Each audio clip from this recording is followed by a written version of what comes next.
야권 분열은 필패라는 오래된 선거 공식을 거론하면서 끊임없이 단일화 군불이 짚혀지고 있습니다. 그 단일화 중심에 서 있는 안철수 국민의당 후보에 대해서 얘기를 해볼까 하는데 최근의 민심 흐름을 좀 살펴보시죠. 이재명 후보가 34.9%, 윤석열 후보 36.1%. 오차 범위 내에서 윤석열 후보가 앞서 있는 조사 결과고요. 그리고 윤석열 후보는 7%포인트 가까이 상승을 했고 이재명 후보는 2.7%포인트까지 하락을 했습니다. 안철수 후보 언급 안 할 수 없죠. 13.5%로 0.6%포인트 상승을 했습니다. 심상정 후보는 3.9%입니다. 머니투데이가 한국갤럽에 의뢰했고요. 이번 주 월화에 조사한 결과입니다. 자세한 사항은 중앙선거 여론조사 심의위원회 홈페이지를 참고하시면 되고요. 다음 여론조사도 함께 살펴보시죠. 대선 후보 지지도 이재명 후보가 35.8%, 윤석열 후보 44.4%. 두 후보 간의 지지율의 차이를 보니까 오차범위 바뀝니다. 8.6%포인트 나타나고 있고 이재명 후보가 소폭 상승했고요. 윤석열 후보는 여기선 또 역시 4%포인트 이상 상승을 했습니다. 안철수 후보는 3.5%포인트 오히려 하락해서요. 9.5%포인트, 9.5% 기록했습니다. 이 여론조사는요. 코리아 정보 리서치가 뉴스핌에 의뢰를 했고, 뉴스핌이 코리아 정보 리서치에 의뢰했고요. 이번 주 월요일에 조사를 한 결과입니다. 자세한 사항 중앙선거 여론조사 심의위원회 홈페이지를 참조하시면 될 것 같습니다. 일단 안철수 후보의 지지율이 오른 조사도 있고 내린 조사도 있는데 한 가지 확실한 건 요즘에 안철수 후보가 언론 노출 빈도가 좀 낮습니다.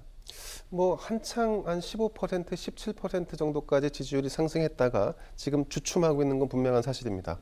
하지만 여야 상황을 놓고 전체적으로 분석해 보면 안철수에 대한 상승세는 변수에서 상수로 이동하고 있는 것도 충분히 해석을 해볼 만한 대목입니다. 왜냐하면 윤석열 후보나 이재명 후보나 지금 보여지는 것처럼 여론조사에서 완사이드한 승기를 잡지 못하고 있습니다. 그거는 예를 들면 두 사람 양자 모두 30%에서 40% 초반대의 박스권에 갇혀서 오르락 내리락 엎치락 뒤치락 하고 있는 상황입니다. 자, 여기에 더해서 안철수 후보는 최근에 절박감이 느껴지는 여러 가지 행보를 보이고 있는데 그나마 좀 박수를 받고 평가를 받을 만한 부분들이 몇 가지가 포인트가 있습니다. 상임선대위원장으로 최진석 서강대 철학과 명예교수를 임명했다는 거. 이거는 철학을 베이스로 한 국가 비전을 확실하게 제시하겠다는 의지가 좀 느껴지고 김동길 연세대 명예교수 같은 경우는 후원회장으로 영입을 했는데 이건 이제 우리 사회의 어른을 모심으로써 중심을 좀 잡겠다라고 하는 기본적인 선거의 틀을 잡은 겁니다. 이 틀은 어떤 식으로 또 해석이 되냐면 안철수가 단일화가 목적이 아니라 이 대선을 계속해서 끝까지 완주할 수 있을 것이다라고 하는 이런 신뢰감을 형성하는데 효과를 좀 주고 있는 부분이 있습니다. 자, 물론 그럼에도 불구하고 설 연휴 직후에 실시되는 여론조사에서 만약에 지금처럼 한 자릿수의 지지율을 받는다고 하면 이건 유지되기 어렵겠죠. 또한 이 양자 TV 토론을 한다고 해서 이재명, 윤석열 후보가 하는 이 부분에 대해서 지금 안철수 후보의 전략이라는 게 그건 말이 안 된다. 이상하다. 이렇게 약간 떼를 쓰는 느낌인데 사실 상식적인 측면에서 본다 그러면 양자 토론은 누가 봐도 말이 안 되는 거죠. 이건 불공정한 거죠. 그러니까 이런 부분들에 대해서 나중에 토론을 하고 만약에 토론이 실제 이루어진다면 그 토론의 승자가 누가 되든 안철수에게 나쁠 게 없다. 왜냐하면 이재명, 윤석열 두 사람이 양자가 토론을 벌이면 이 토론에 승자가 있고 패자가 생길 텐데 승자든 패자든 거기서 실망한 표는 대안을 찾을 수밖에 없다라고 이런 관점에서 본다 그러면 결코 이 사안에 대해서 생떼를 쓰는 개념이 아니라 정의롭지 못하다는 부분에 포인트를 맞춰서 공격을 지속하는 것이 훨씬 유리하다. 그리고 최근에 안철수 선대위에서 선대위 내부 캠프 구성원들이 대폭 보강되고 있습니다. 이런 점은 향후에 있을 일정과 메시지 관리가 좀 달라질 수 있을 것으로 보여지는데 예를 들면 최근 들어서 안철수 후보가 했던 말 중에 그 실언이라고 하는 것들이 3강 구도가 형성이 될 거다 이런 얘기를 합니다. 그런데 3강 구도라고 하는 것은 사람들의 기본적인 인식 속에서 1등 이재명, 윤석열 둘 중에 한 명 그리고 3등 안철수라는 개념을 상기시키기 때문에 프레임상 옳지 않습니다. 그래서 최근에는 정권 교체의 완승 주자가 안철수가 될 것이다라고 하는 주장으로 이렇게 메시지와 일정을 구도를 좀 바꿔가고 있는 측면. 그래서 설 연휴에 정말 20%의 지지율을 달성할지 여부는 좀 지켜볼 만한 대목인 것 같습니다. 네, 일단은 그럼에도 불구하고 윤석열 후보, 이재명 후보가 언론 노출이 많은 상황이고 안철수 후보는 덜 노출되고 있는 형편이긴 한데 방금 말씀하신 설전 20% 목표 쉽지는 않겠지만 가능하다고 보십니까? 저는 뭐 윤석열 후보의 초대형 악재가 터지지 않는 이상 안철수 후보가 20%대에 육박하는 것은 쉽지 않은 상황으로 봅니다. 이제는 오를 수 있는 한계점에 도달했고 거기서 지금 오히려 좀 꺾이는, 안 떨어지면 다행인. 그래서 추석 연휴, 이제 설 연휴 전에 TV 토론이 있는데 여기서 어떤 그 윤석열 후보의 어떤 큰 실수라든지 이런 게 있다면은 설 연휴 이후에 여론조사에서 그 반사 효과가 굉장히 클 수 있다고 봅니다. 하지만 설 연휴 전에 20%? 글쎄요, 지금 남아있는 변수가 아직 방송 한 번 남은 김건희 씨 이제 파일 남았는데 예. 거기서 뭐 새로운 한 방이 나올 거라고 기대하시는 분들 별로 없을 거예요. 그렇게 놓고 본다면 20%로 올라갈 동력이 저는 그렇게 크지 않다고 봅니다. 네. 자, 단일화를 놓고 국민의힘과 국민의당의 신경전도 점점 치열해지고 있는 상황인데 말싸움으로 번지는 양상도 좀 있습니다. 이준석 대표, 안철수 후보는 옹졸하다, 자기 중심으로 세상 돌아가는 줄 알다. 당연히 기분 나쁜 말이죠. 안철수 국민의당 후보는요, 이준석 대표의 말들 다 초조함의 바로다, 이렇게 해석하면 된다. 이준석 대표는요, 다시 맞봤습니다. 아니, 굉장히 재미있는 분이라고 생각한다. 사실 방금 대화를 보면서 많은 분들이 비슷한 생각을 하셨는데 안철수 후보가 지금 이준석 대표랑 입씨름을 할 그 시간이 없어요. 지금 윤석열 후보라고 얘기해야지. 근데 이거는 이준석 대표가 아주 전략을 잘 짠 거죠. 작년 서울시장 재보궐선거 때 김종인 비대위원장이 했던 역할이 지금 이준석 대표가 하는 역할입니다. 무시하기, 그 다음에 돌려까기, 격하하기. 그걸 통해서 당시의 지지율 서울시장 후보 1위였던 안철수 후보를 결국은 단일화해서 제치는 그런 결과를 만들어냈거든요. 그걸 고스란히 지금 이준석 대표가 사람만 바뀌어서 하고 있습니다. 또 잘한 게 만약에 이렇게 해서 상황이 여의치가 않은 상황, 꼭 단일화를 해야 되는 상황이 됐다. 그러면 일단은 지지율을 낮출 수 있는 데까지 낮춘 다음에 그 다음에 윤석열 후보가 나중에 나서도 시간은 충분합니다. 지금 나서게 되면 뭐 무속인에 대한 입장이 어떠냐, 뭐 김건희 씨에 대한 입장 어떠냐, 또 그 과정에서 뭐 지킬 수 없는 약속을 한다던가 여러 가지 실수들이 나올 수 있기 때문에 저는 이준석 대표가 지금 나서서 안철수 후보 지지율 뭉개는 게 굉장히 지금으로서는 오히려 정치공학적으로는 굉장히 잘하고 있는 전략이라고 평가하고 싶습니다. 네, 김대현 평론가께는 제가 매주 비슷한 질문 좀 드리는 것 같은데 지금 사실은 안철수 후보 그리고 윤석열 후보 단일화 거의 뭐 양당에서 모두 말도 꺼내지 마라 뭐 이런 분위기긴 한데 어떤 일이 있어, 어떤 상황들이 있어야지 단일화 협상 분위기가 들어갈까요? 글쎄 뭐 상수들이 몇 가지 있겠죠. 일단 윤석열, 이재명 후보의 지지율 박스권 정체가 계속 유지된다는 전제하에 비등비등한 상황으로 간다는 거죠. 그리고 두 번째는 안철수 후보가 두 자릿수 지지율을 계속 유지한다는 것. 그리고 이 타이밍이 2월 13, 14일이 이제 대선 후보 등록 일인데요. 2월 15일부터는 본격적인 대선 선거 운동이 시작됩니다. 그러면 이때부터는 공식 선거 운동이 시작되면 여론조사 공표를 못하죠. 깜깜이 선거 기간이 이어지게 되는데 요 타이밍이 되면 그때도 비등비등한 지지율이 유지가 된다면 아마 윤석열 후보는 안철수의 손을 잡지 않고는 선거를 이길 수 없다라고 판단을 할 겁니다. 그래서 단일화 협상을 시작하게 될 거라고 저는 봅니다. 2월 중순 정도 타이밍이 되겠죠. 자, 근데 그와 좀 다르게 안철수 후보는 대선 완주 체제를 지금 갖추고 있습니다. 누가 더 급한가의 관점을 보면 지난 서울시장 선거와 이번 대선의 단일화 국면은 좀 다릅니다. 예를 들면 좀 단편적으로 표현을 해도 서울시장 선거는 일종의 국지전이죠.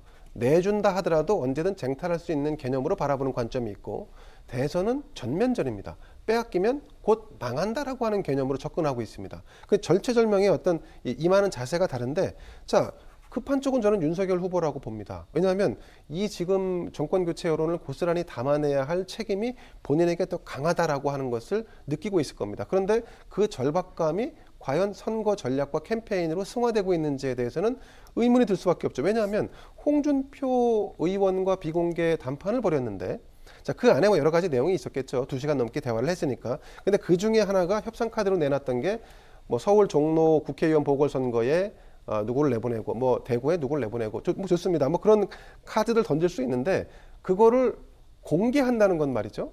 그거는 윤석열 후보가 이를테면 홍준표와 같이 안 가겠다는 얘기죠. 예를 들어서 이걸 공개할 거면 굳이 두 사람이 비공개로 만날 이유가 없지 않습니까? 이건 정치력의 문제라고 봅니다. 그리고 정치력의 문제 더더군다나 과연 그러면 공천을 단 두 명을 주는 거를 윤석열 후보가 받지 않아서 이걸 공개해서 홍준표하고는 같이 못 가겠다 선을 그었을까? 저는 그렇지 않다고 봅니다. 오히려 김건희 그리고 처가 문제에 대해서 이 비리로 단정짓고 이걸 엄단하는 것을 공언하라라고 한 부분에 대해서 윤석열 후보가 받을 수 없다라고 판단한 거라고 좀 봅니다.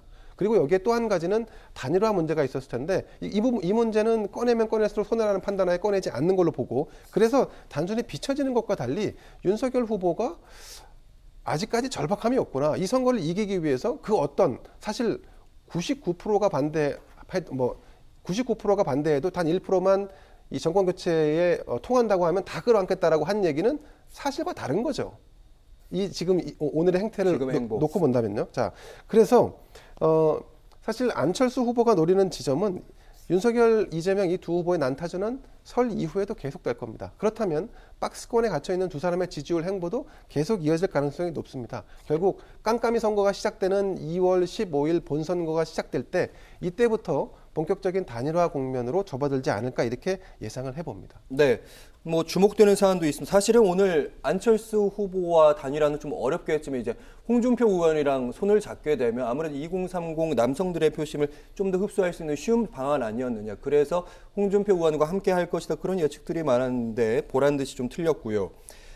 그래서 3월 대선과 함께 치러지는 국회의원 재보궐선거 한 5곳 치러지는데 종로 후보를 전략 공천하기로 지금 국민의힘 선대위는 가닥을 잡은 것 같은데 이것 자체가 이제 안철수 후보와의 단일화를 염두에 둔 것 아니냐 이런 분석도 나오더라고요. 이게 아마 1월 초쯤에 이런 얘기가 나왔으면 당연히 그럴 것이다라고 그 방향으로 가겠다라고 이게 짐작을 할 수 있을 것 같은데 지금은 시간적으로 좀 불가능해 보입니다. 왜냐하면 좀 전에 말씀드린 것처럼 단일화에 대한 본격적인 국면이 2월 15일을 기점으로 해서 시작될 거기 때문에 3월 9일 종로 재보궐선거에 출마할 수 있는 시간적인 이 부분이 부족합니다. 절대적인 시간이 부족합니다. 그리고 전략 공천을 한다는 것은 그곳에 공천하는 사람이 명분도 있어야 되고 이 선거에 윤석열 후보의 약점을 보완하는 런닝메이트 개념도 있어야 됩니다. 이런 거를 그러니까 종로 후보로 안철수 후보가 거론되는 그 말씀이시죠? 그렇죠. 그러니까 그것이 성사되려면 이런 것들이 당내에서 다 그래 수긍할 만하다라고 이야기가 돼야 되는데 오히려 지금